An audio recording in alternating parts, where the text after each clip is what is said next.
Greetings, everyone. It's Katira Poland. I am the CEO of Love for Words and the hostess of Editor Knows Best podcast here on Anchor.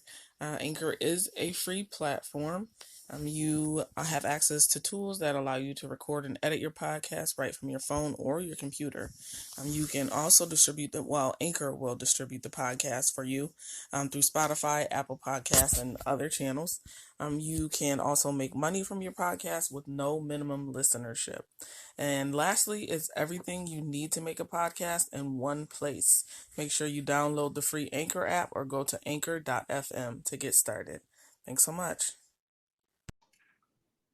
Hello, everyone. Thank you for tuning in to Editor Knows Best, the podcast for authors, literary professionals, editors, and other writers as well. Thank you so much for tuning in. My name is Katira Poland. I am the CEO of Love for Words, an editing boutique, and I am also the hostess and founder of Editor Knows Best, the podcast. We have a very special guest today, but before we get to that, Editor Knows Best airs every Monday at 7 p.m. Eastern. You can visit anchor.fm/editor knows best to listen to some of our previous episodes. And if you'd like to be a guest, you can also sign up at that same link. We do have a very special guest today I'm excited to interview. She is the owner and founder of Magnon Media Management, a full-service public and press relations firm. By utilizing social media, traditional media, and micromedia, the management agency is able to spark necessary conversation between communities, bolstering discussions for healing and long-term relationship building. You can learn more about Tiana Magnon by visiting her website, tianamagnon.com. Thank you so much for joining us today, Tiana. Yeah, I'm so excited to be here. I mean, I've loved your work for years now, and this Thank is way you. overdue. Yes, I'm glad to hear that. And I appreciate and love your work as well. And I'm so excited you can be a guest today. So myself and the audience would love to know how you got started in the media industry and what motivated you down that path. Yeah, it's crazy. So for me, there was never a time where I wasn't going to be a writer. So even as a kid, I was that kid banging out stories on Microsoft Word. But then it got to the point where books are long. Mm-hmm. And yeah, I'm 10 years old and I just got a bunch of chapter ones. This ain't work. So I would say when I was about 11, my mom is an English teacher. Okay. And she's really big on not just teaching you how to write an essay or how to write, but how to express yourself, how to, really look into social justice, all of these really great things, you're applying writing. So I would say around 11 is when I started really looking at journalism and understanding that this is probably one of the most impactful forms of writing. And it's also mostly 500 words. So yeah, right. So yeah, I would say in high school, I got my first internship. I was working for the Rochester City School District. And it was crazy because, we go through superintendents yes, face. Right. So it was really eye-opening at 16, and it confirmed for me that at least right then, I didn't want to go into PR. I wanted to go into journalism. So I spent the next 10 or so years, writing and news more so. And then just recently in the past year is when I switched back into a little bit more of a PR stance. Okay. Awesome. So what would you recommend to our audience is typically authors and writers of books. And that's, there's some similarities there, but obviously journalism is different. So if we have any listeners out there right now, what would you recommend to them if they're interested in journalism specifically? I think you have to be prepared for how tough it is. Already writing is incredibly hard. It's very vulnerable. But now this is a service form of writing. You are very much accountable to the people that you're covering. And so my advice would be to really start looking at stories right now. Work on your storytelling. We don't need more people who can just say who, what, where, when, and why. We need people who can go into these communities, really make great relationships and turn out stories that are going to have impact. So I would say also be prepared for how broke you're going to be. So yeah, I mean, I feel like as a writer, we broke anyway, but yeah, definitely you're going to be overworked and broke. I would not use the word broke. I would say resourceful. Okay, look, more resourceful than you would like to be. Right. Yeah, so I appreciate the honesty. I'm sure the audience does as well. As a journalist, woman of color, what have you what have you seen, either good or bad, regarding the stories of our people? Yeah, it's really interesting because I feel like I'm at this kind of point where things are really changing. You're seeing beautiful natural hair on like TV news. You're seeing more stories about Black Lives Matter. I think the content now, we're at the point where we've made all the easy changes. There's still a couple more reporters of color that we need to get in there, but now we're at the point where we need to start making those big, substantial changes. And so, how do we actually change the way we interview people, the way we disseminate news, the way we even gather stories and write them so that it's not just based on the ideal reader of this 40-year-old white male. Right. Because that's really their model of subscription. And it's like that you've counted us out before we could even give you our dollars. You're just Right. assuming that, 20s, 30s, 40s, other people aren't going to subscribe Right. as well. So Awesome, awesome. So, for you personally, when you're writing stories, do you like to use person of color? Do you use Black? Do you use Latino or Latina? Like, how do you feel about those terms and the political correctness of those terms? yeah, so I treat it like your pronouns. And so what I do to not make it awkward is I ask the person their pronouns first. It does Okay. not matter how you're presenting. And then I say, I would also like to identify you, especially if it matters. Right. Now, if it's just some normal story and it Hmm. don't matter if Joe is Black or white, Right. okay. Mhm. But I do like to use like actual specific terms just because I think it's important for representation. Right. Right. Like you're Middle Eastern, but you're Pakistani, and you're like, to hear from a Pakistani doctor is going to be very substantial to you. So, Definitely. I yeah, agree. I agree. And I feel like there is hesitation around using specifically Black. yeah, A lot of the times when you hear woman of color, person of color, it's kind of like a synonym for Black, which is not accurate, hmm, obviously. People of color, we all have different experiences. But when you say Black, that's a different experience than Latina, Latino, Asian American. We don't have the same history. So a lot of the time, unfortunately, I feel like that's a blanket statement, and they just throw it out there, and it's like, oh, that covers them too. And hmm, we kind of get blocked out. We kind of get overlooked because we're mixed in when we have our own, own things that we need to stand out for. So that's my take on that. exactly. So I know with your I know with your management agency, you did Mhm. mention the use of social media, traditional media, and also micro media. So if we have some newbies in the audience who might not know the difference between the three, can you just give us a brief overview of those three types of media? Yeah, so I separate micro media just because, actually, let me start from the beginning. I'll start with social media, Mhm. your very basic Twitter, Facebook, all of those cool things. Um, I do like to think, though, it's not just those platforms. You need to kind of understand what's coming out next, too. Are you already on Clubhouse? And if so, are you actually hosting conversations? Right. Are you networking with those people? Traditional media is a form of third party validation. So, get you into a newspaper where we have this objective reporter who is also saying how great you are. And then finally, micro media. I separate the two because you can use them in both traditional media and social media, but it's just creating a bunch of tiny little content that tells so much about you. So maybe it's graphics, videos, all of that cool stuff. So Okay, awesome. Yeah, I had never heard of that term, so thank you for giving us that insight. it's like And the new thing. yes, thank you. Is it coined by Tiana? No, girl, I Okay. wish I was that smart. I feel like no, no, no. I'm just lucky to be like in some really cool circles. So Definitely, definitely. So, in running your business, of course, a lot of my clients and also listeners are authors and entrepreneurs. So, what advice do you have to others who are looking to start their business or they're trying to grow it, and what has worked for you? yeah, so I would say the biggest thing is getting that balcony time. So a lot of times when you are doing the work, you are stuck on the floor day in, day out, kind of head to the ground managing. And before you know it, months have kind of slipped by. So what I say is every single week, you check out for an hour, you go up, you stand on your balcony, and you look out. You know, where are you right now? Are you where you want to be? Where are your competitors? Sometimes you are working so hard on what you're doing, you don't realize that the industry has shifted. So the toughest part of running your own business is that not only are you running your own business, you're attracting new clients, you're staying on top of the game, and you're also trying to be innovative. So you're actually ahead of the game.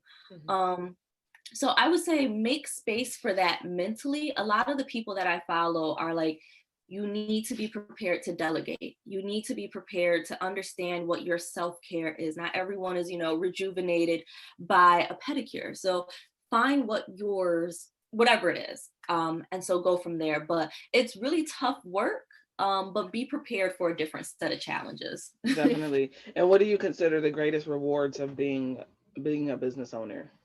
Yeah, I think it's really that I do the work that I want. You know, there's no one telling me, hey, this story just doesn't seem right, or we prefer you go this direction because of this project. It's, this is what I care about. I'm able to work with the people that I want to. I'm able to scale my business up as high or low as I want to.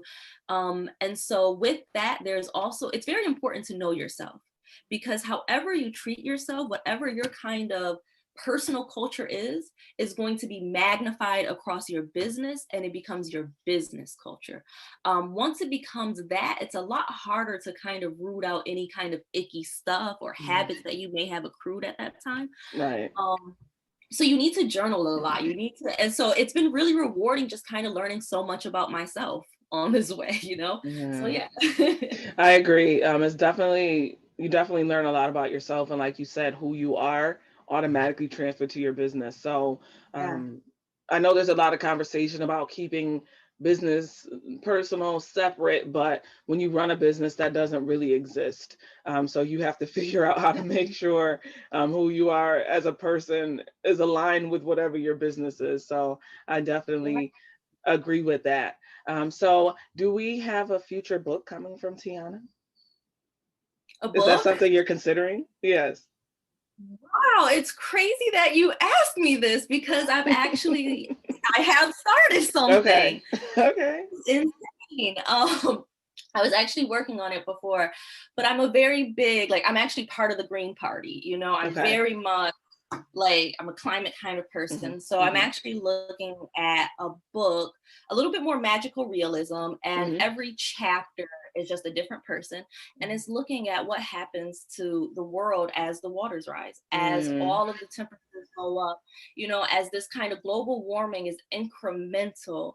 What does it mean when your apocalypse doesn't look as world ending as it does in other kind of dystopian books? Right. So, you know, you have like one chapter where one woman was called crazy because she's like building an ark, but it turns out that, you know, she's right. We have another chapter where, you know, the town actually adapts to the water. So it's been really fun. You know, I'm a very big Toni Morrison, Gabriel Garcia Marquez, like very prosy kind of fun writers where it's like, is this realistic, or when did we slip into magic here? Right. So very Right. fun. Yes, Yeah. that sounds really exciting. I'll definitely have to grab a Yeah, it's copy of still in the that. early stages, so it's funny Okay, to yeah. talk about it, and yeah. Yeah, well, But thanks for it's a sharing really that with us. lovely. I'm definitely excited. I'm sure our listeners are as well. So for you, how is that type of writing different than the writing that you do for your press management company?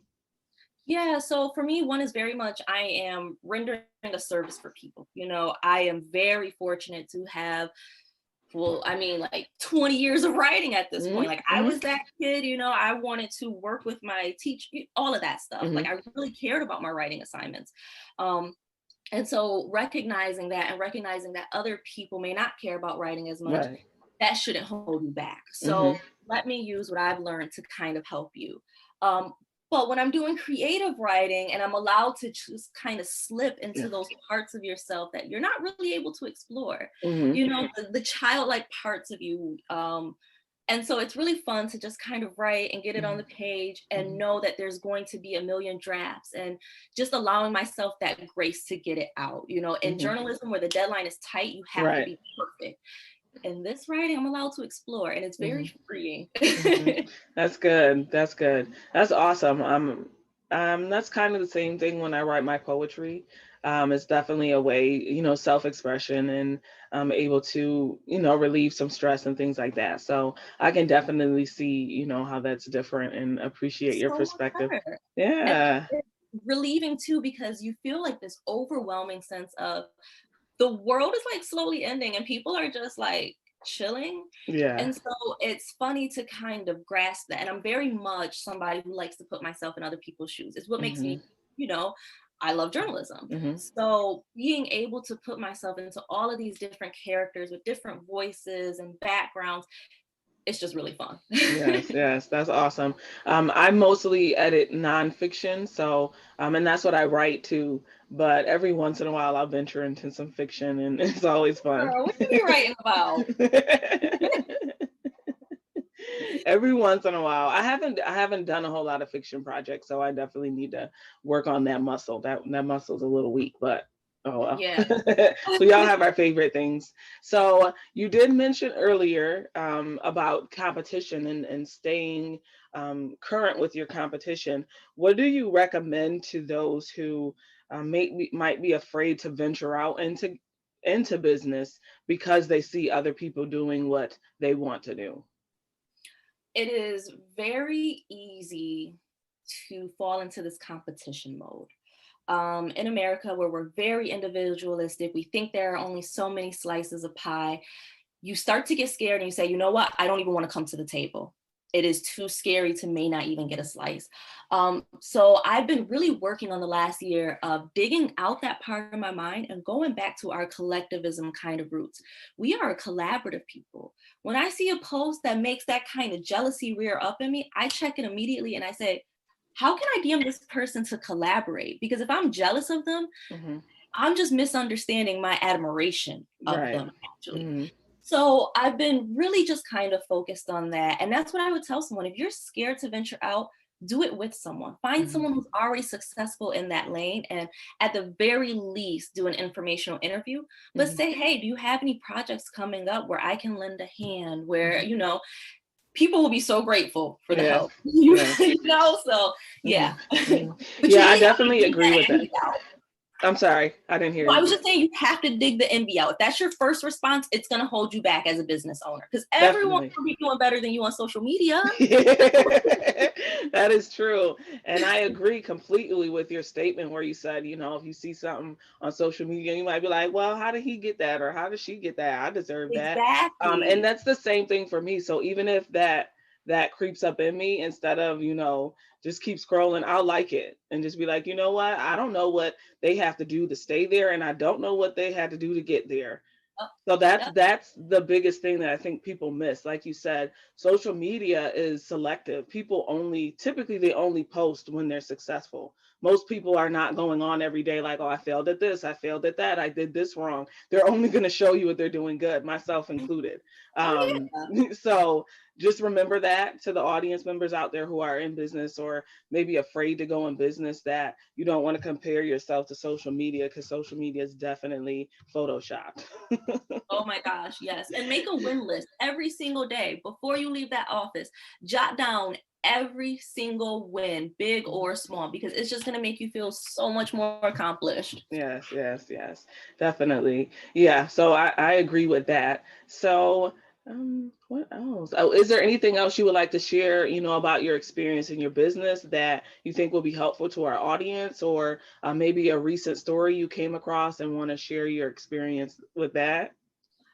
Yeah. So, I mean, it's just been a really fun journey over the past year and a Mhm. half, and just really exploring what I want to do. And it's funny because you and I were on the Causewave project together, Yes, yes, and like race and media, and we're trying to make media more equitable. And so yes. we're at the point where we're pitching positive stories. Hmm. And it's funny because I assumed totally incorrectly Hmm. that reporters would jump on this. We're packaging everything up for them, and that the community would be the wary ones who are like, are you just giving our stories to this white man who's not doing the work?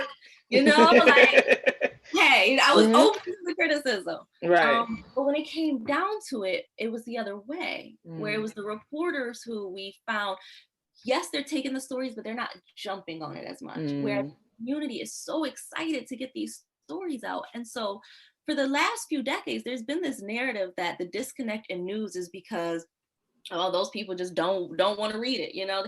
But we do, and we actually want to be a part of the process. We want to see our stories.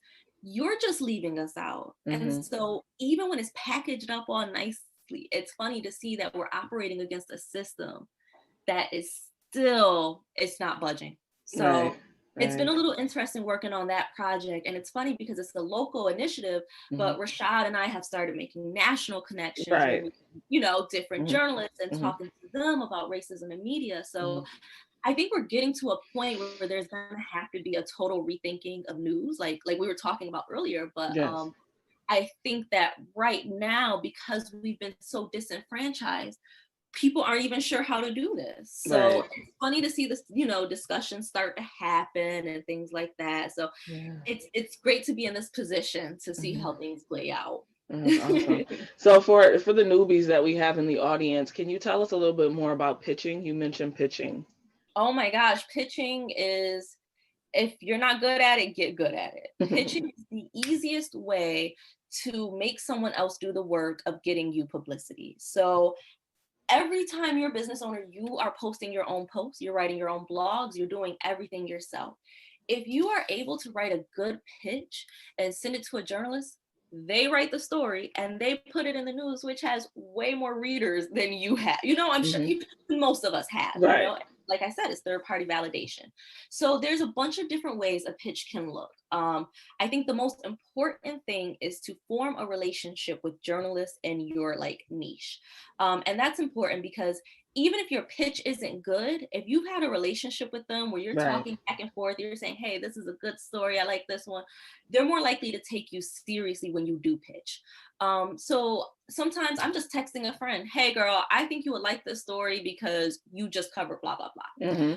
Other times it's a formal press release where I'm saying, this is the news, this is the headline, this is who you contact for more information and all of that good stuff. So it really depends, but I would say even though it's a lot of work building these relationships, you're taking the work and putting it in the beginning instead of having to perfect every single press release because don't nobody know you. So, yeah, awesome. it's really complicated. But once you get into it, yeah, it's way easier than sitting down and writing your own blog post every week. Yes, definitely. Yeah, and I definitely understand the importance of, you know, getting your brand out there, and relationship building is the most important component of pretty much anything in life. Exactly. Business especially. So when you want to collaborate, if you're looking for clients, you have to have that relationship rapport for sure. So again, a lot of the clients that I work with and a lot of our audience members are authors, and they're always looking for ways to get themselves out there. So do you mind giving us a breakdown of the difference between public relations and marketing for authors who might not know what the difference is? Yeah, so I like to tell my clients the easiest way to think of it is marketing happens before, PR happens after.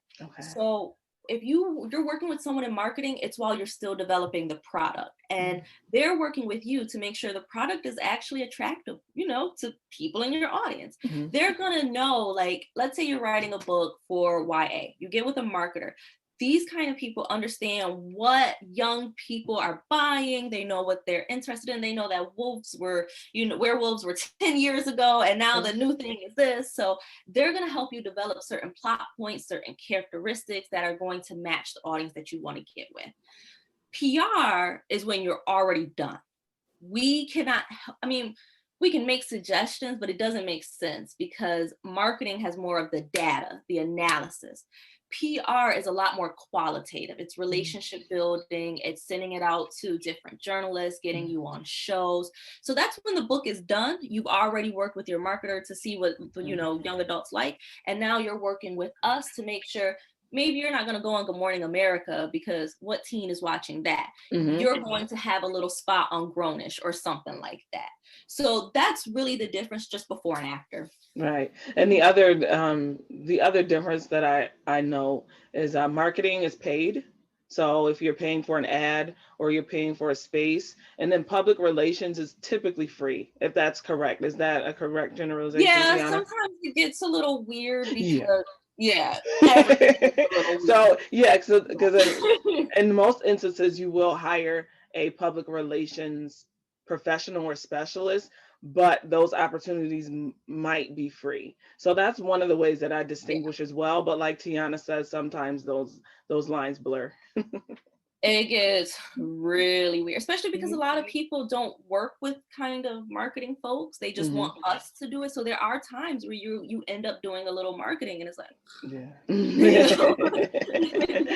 Well, this has been a great conversation, very insightful and informative, and also enjoyable. And I'm so glad you were able to join me on Editor Knows Best. So if there's anyone who wants to get in touch with you about your services, your upcoming book, where can they find you?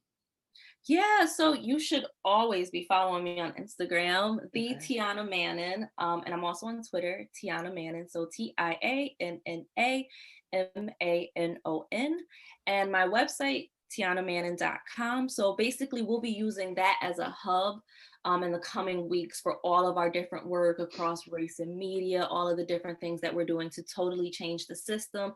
So if you're interested in that, I would say just kind of watch my site, follow me on Twitter, and I would love to have your help. Awesome. Thanks again so much, Tiana, for joining us. Thank you to all of our listeners for tuning in. Again, make sure you tune in to Editor Knows Best. It airs Mondays at 7 p.m. Eastern, and you can visit anchor.fm/Editor Knows Best. Thank you all again. Be safe and be well.